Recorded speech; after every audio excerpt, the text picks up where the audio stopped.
नमस्कार। मैं डॉक्टर सुचित्रा शर्मा, शासकीय विश्वनाथ यादव तामस्कर स्वशासी महाविद्यालय दुर्ग में समाजशास्त्र विषय में सहायक प्राध्यापक के पद पर कार्यरत हूँ। आज मैं इस वीडियो श्रृंखला में जिस बिंदु पर अपनी बात रखने जा रही हूँ उसका संबंध द्वितीय सेमेस्टर के सोशियोलॉजी ऑफ डेवलपमेंट के इकाई 2 से संबंधित है, changing concept of human development. इसके अंतर्गत main stream versus indigenous model of development पर मैं अपनी बात रखने जा रही हूँ। किसी भी विचारधारा को समझने के लिए सबसे पहले आवश्यक होता है उसमें प्रयुक्त संप्रतियों के अर्थों को भली भांति समझ लिया जाए। इस विचारधारा में जिसका संबंध विकास के विभिन्न प्रारूपों से है, मॉडल से है, इसमें 3 शब्द मुख्य रूप से प्रयोग में लाए गए हैं। सबसे पहला शब्द है विकास। बहुत ही सामान्य तरीके से हम विकास का मतलब सतत परिवर्तनों के क्रम से लगा सकते हैं। गरीबी, भूखमरी, बीमारी, अशिक्षा और आर्थिक तथा औद्योगिक नियंत्रण के तहत संगठित और नियोजित प्रयासों के माध्यम से विकास के सामाजिक और आर्थिक स्थितियों को सुरक्षित करना ही विकास के अंतर्गत रखा जा सकता है। वेडनर ने बहुत सुंदर ढंग से परिभाषित किया है, विकास सामाजिक आर्थिक विकास और राष्ट्र निर्माण की दिशा में निर्देशित एक प्रक्रिया है। अर्थात विकास एक प्रोसेस है जो सतत चलते रहता है। दूसरा शब्द है मेन स्ट्रीम, मुख्य धारा। इसका क्या अर्थ है? पश्चिमी या पाश्चात्य दृष्टिकोण। यूँ कहें हम, नेहरू जी के जो विचारधारा थी आधुनिकीकरण, पश्चिमीकरण को लेकर के, और जो उन्होंने विकास के लिए भारतीय संदर्भ में प्रयोग किया, उसे विकास का पश्चिमी मॉडल कहा जाता है। यह एक पश्चिमी तकनीकी वैज्ञानिक दृष्टिकोण है जिसे हम पूंजीवाद का विकासवादी मॉडल भी कह सकते हैं। इसमें बाजार अर्थव्यवस्था, बाजार की शक्तियाँ, अर्थव्यवस्था, आर्थिक गतिविधियों का नियमों पर नियंत्रण, नौकरी, मजदूरी, मूल्य, उत्पादन, वितरण की मात्रा और प्रकृति का निर्धारण से संबंध है। जैसे संयुक्त राज्य अमेरिका, पश्चिमी यूरोप के कुछ देश, जापान और श्रीलंका जैसे एशियाई देश, यहाँ पर ऊपर से नीचे के विकास के विचारधारा को महत्व दिया गया है। इंडिजीनियस मॉडल, स्वदेशी या हम जिसे भारतीय मॉडल भी कह सकते हैं, इसमें विकास की परंपरागत व्यवस्था है जिसमें बुनियादी विकास के परिवर्तनों पर जोर दिया जाता है। हम गांधी जी की विचारधारा को इसके अंतर्गत रख सकते हैं। इसमें नीचे से ऊपर पर विकास पर बल दिया जाता है।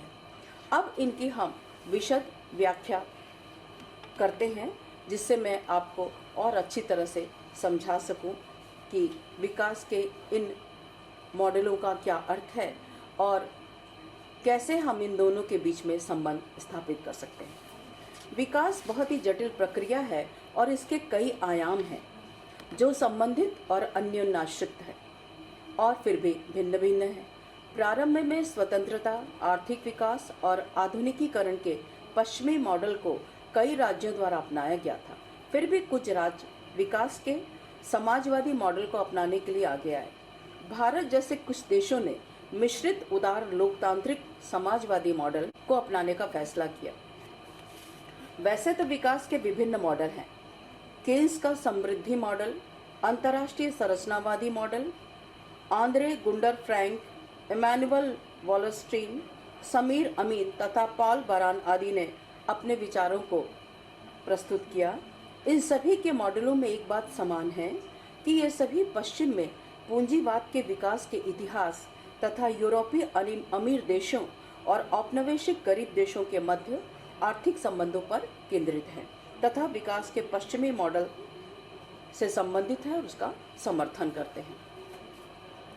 पश्चिमी यूरोप के औद्योगिक क्रांति और ज्ञानोदय के पश्चात होने वाले सामाजिक, आर्थिक और राजनीतिक परिवर्तन विकासशील देशों में प्रगति के स्तर को विश्लेषित करने में प्रयोग में लाए जाने लगे। आर्थिक विकास को प्रेरित करने वाली प्रौद्योगिक क्रांति ने लोगों के बीच आधुनिकीकरण और तार्किकता को जन्म दिया।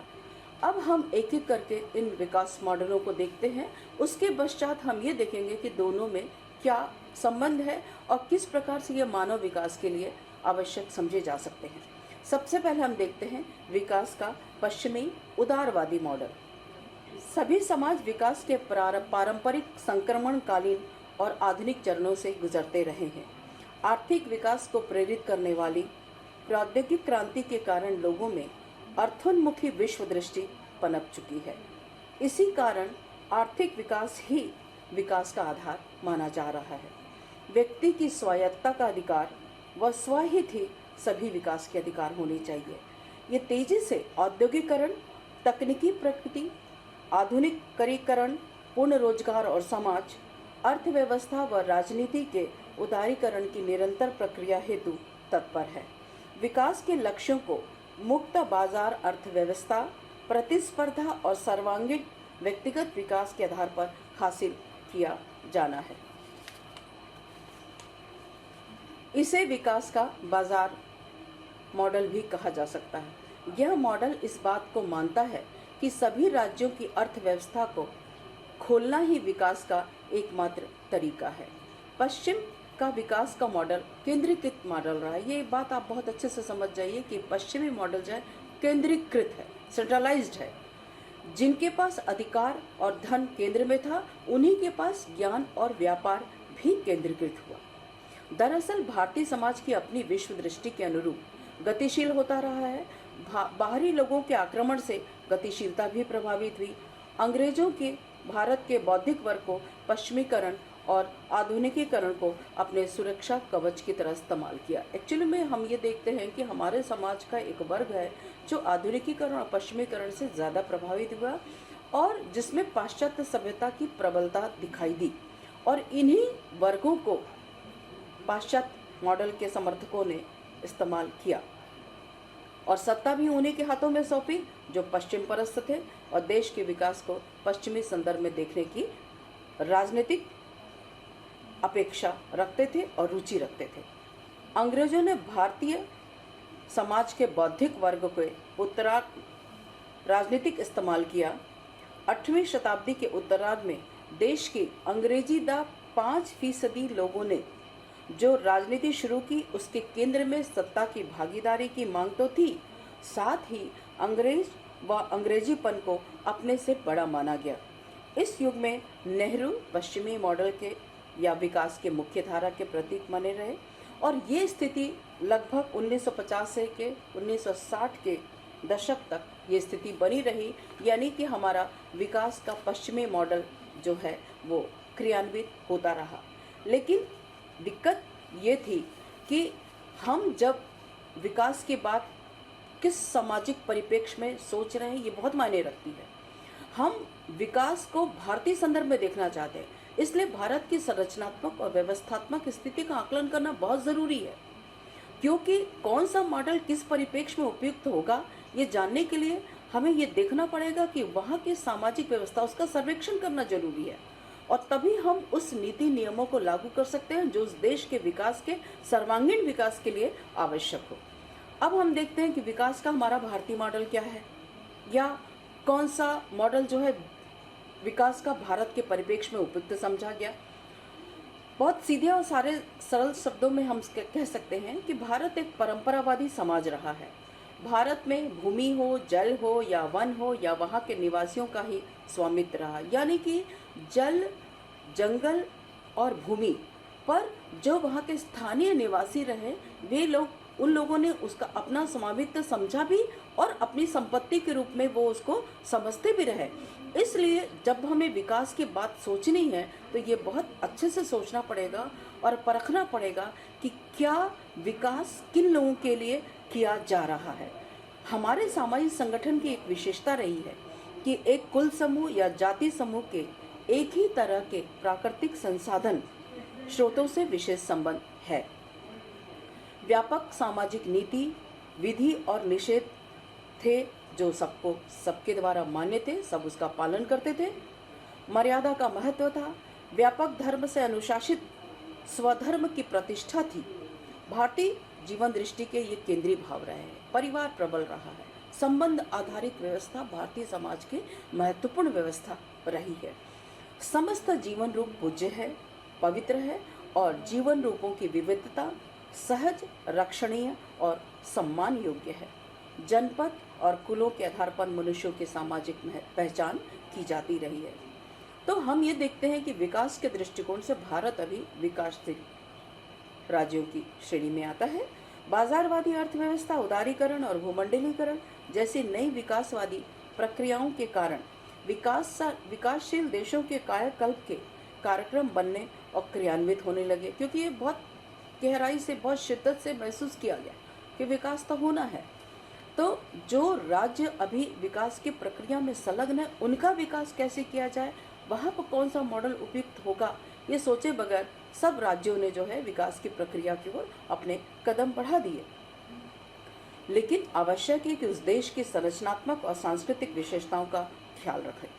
विकास और आधुनिकीकरण के लिए आर्थिक वृद्धि पर्याप्त नहीं है, क्योंकि विकास का पश्चिमी मॉडल जिस बात पर जोर देता है वो पूंजीवादी अर्थव्यवस्था थी, आर्थिक स्थिति का सुधार, और वही विकास का प्रमुख मानदंड माना गया। लेकिन हम सांस्कृतिक अस्मिताओं की अवहेलना नहीं कर सकते, क्योंकि अगर इनकी अवहेलना की जाए तो लोगों में तीव्र असंतोष उत्पन्न होता है, और यह असंतोष जो है कहीं न कहीं पर देश की ऊर्जा को प्रभावित करता है। आर्थिक विकास के साथ सामाजिक विकास मायने रखता है। सामाजिक सांस्कृतिक विकास के लिए जरूरी है कि सांस्कृतिक आधार भूमि की उपस्थिति, जो नवाचार है, खोज है, आविष्कार है, और जो आने वाले कल की समस्याओं का समाधान दे सके।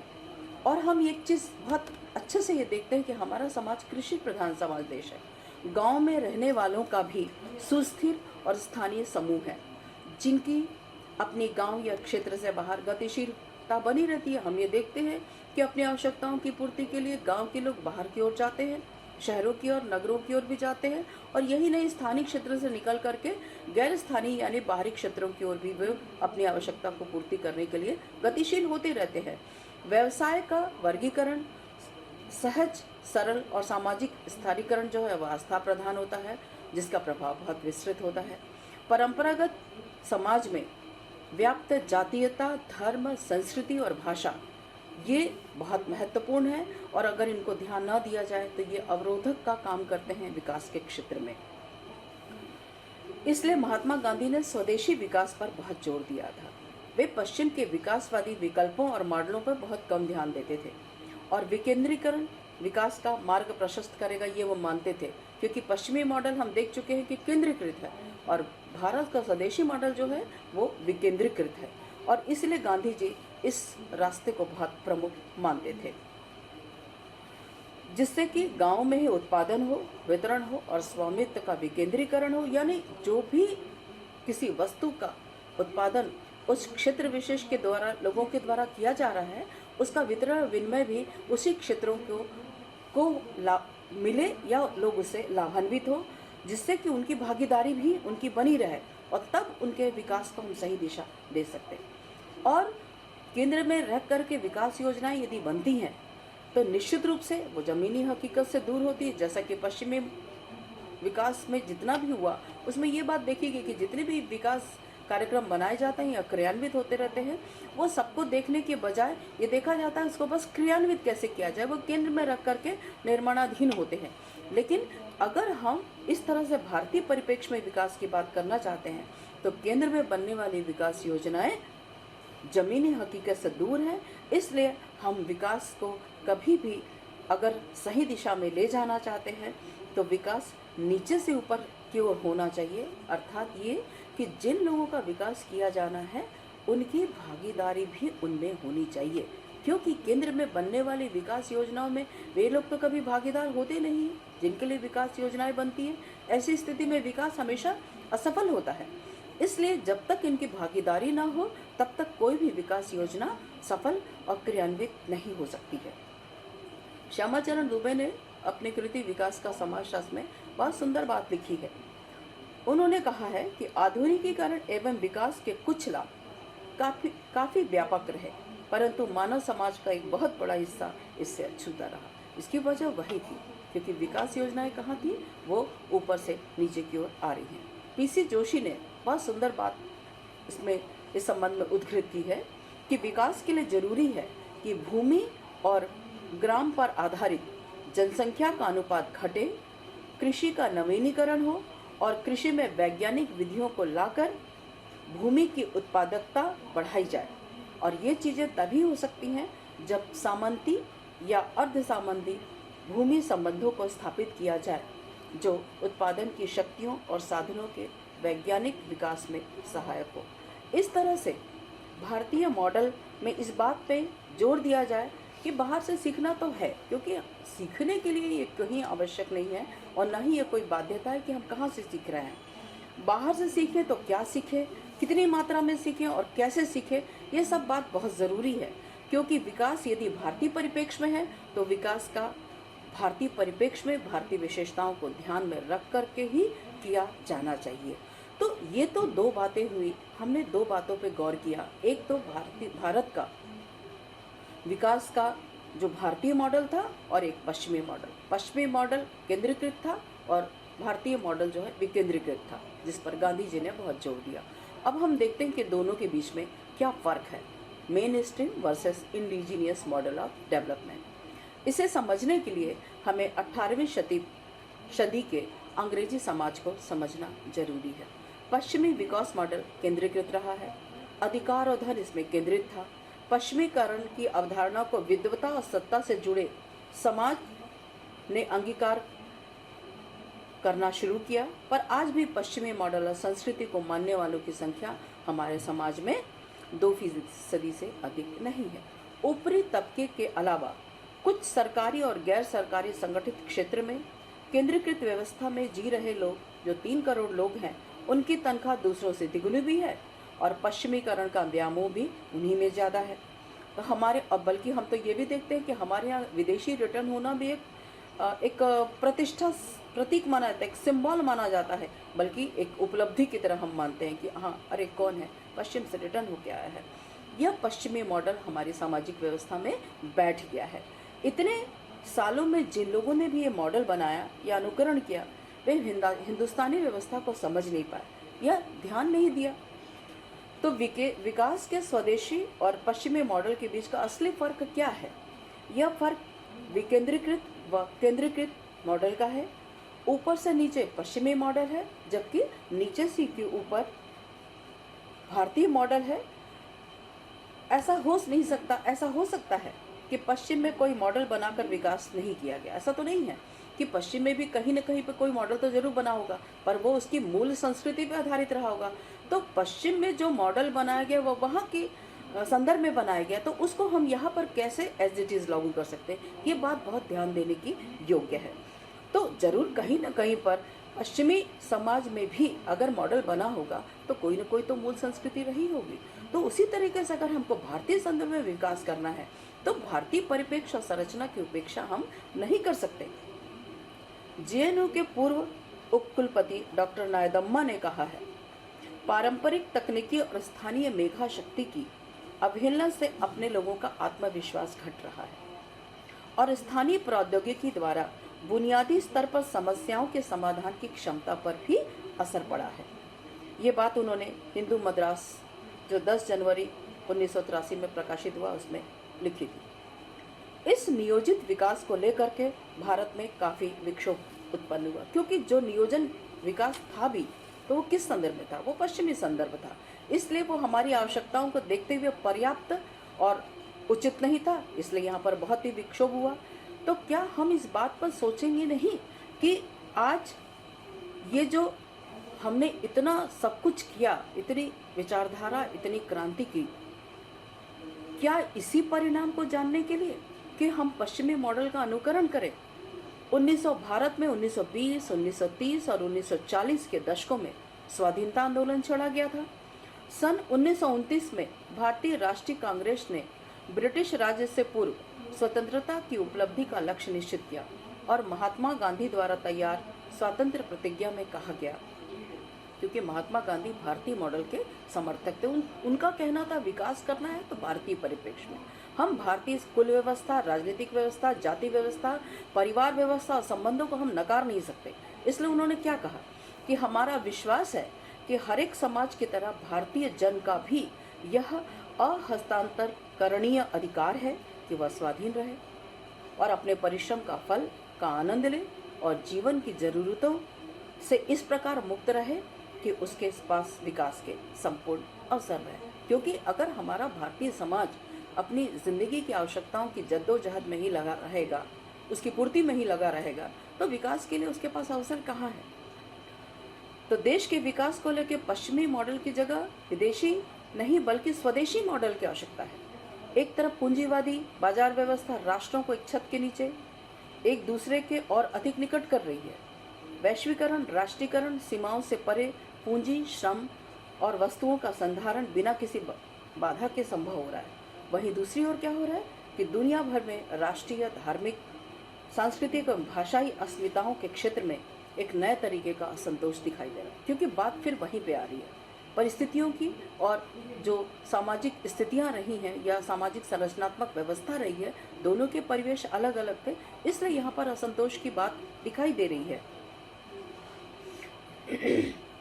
पश्चिमी मॉडल के बाजार अर्थव्यवस्था में व्यक्तियों की अर्थोन्मुखी क्रियाएं विशुद्ध तौर पर तार्किक है, परंतु वहीं भारतीय परिप्रेक्ष्य में अतार्किक है।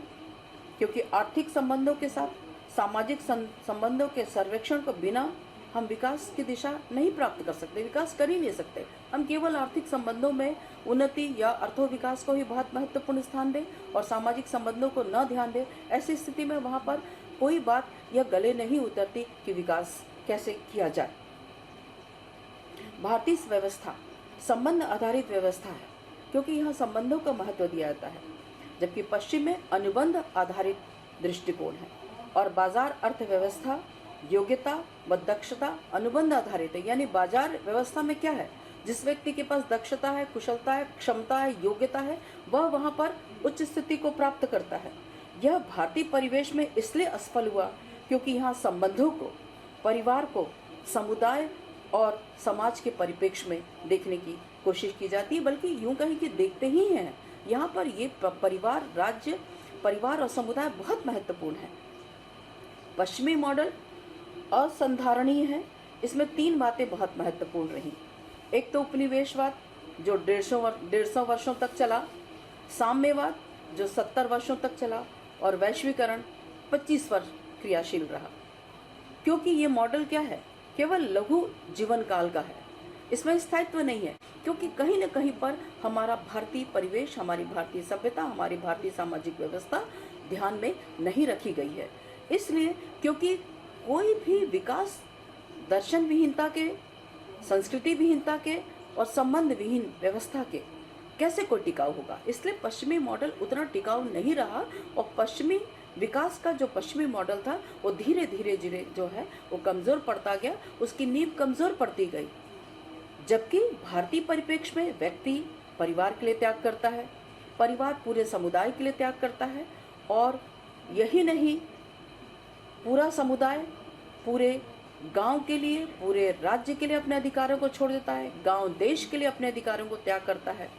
तो हमारे सामाजिक व्यवस्था आवश्यकता विहीन है। यहाँ पर वही व्यक्ति स्वतंत्र है जिसकी अपनी खुद की इच्छा कोई नहीं है, वो अपनी सारी इच्छाओं को सर्व के लिए त्याग देता है। ये भारतीय संस्कृति की विशेषता रही है और यही स्वतंत्रता और स्वाधीनता हमारी अपनी प्रणाली है। ऐसी स्थिति में भारतीय विकास के लिए पाश्चात्य मॉडल की जगह अपने विकास हेतु भारतीय मॉडल बनाना होगा। और क्योंकि विकसित देश पहले ही विकास के लक्ष्यों को प्राप्त कर चुके हैं और यह लक्ष्य उन्होंने ऐसी तकनीकों का प्रयोग करते हुए प्राप्त किया है जिन्हें आज प्राकृतिक वातावरण और सामाजिक वातावरण के लिए हानिकारक समझा जाता है।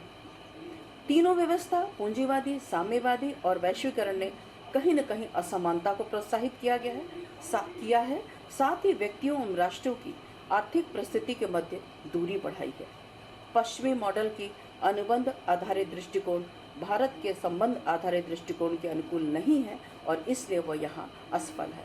तो ऐसी स्थिति में अगर हम विकास को विकास की धारा से जोड़ना चाहते हैं तो हमें वहाँ पर स्वदेशी या भारतीय मॉडल का अपनाना पड़ेगा, या हम यूँ कहें कि अगर हमको विकास करना है तो अपने समाज की सांस्कृतिक, सामाजिक, धार्मिक आर्थिक विशेषताओं को ध्यान में रखते हुए अगर हम विकास के कार्यक्रम को बनाते हैं और उसको क्रियान्वित करते हैं तो भारतीय विकास मॉडल ज़्यादा सफल होगा, या हम ऐसा भी कह सकते हैं विकास का वही मॉडल उस देश में सफल होता है जो उस देश की परिस्थितियों के अनुकूल रखकर बनाया जाए।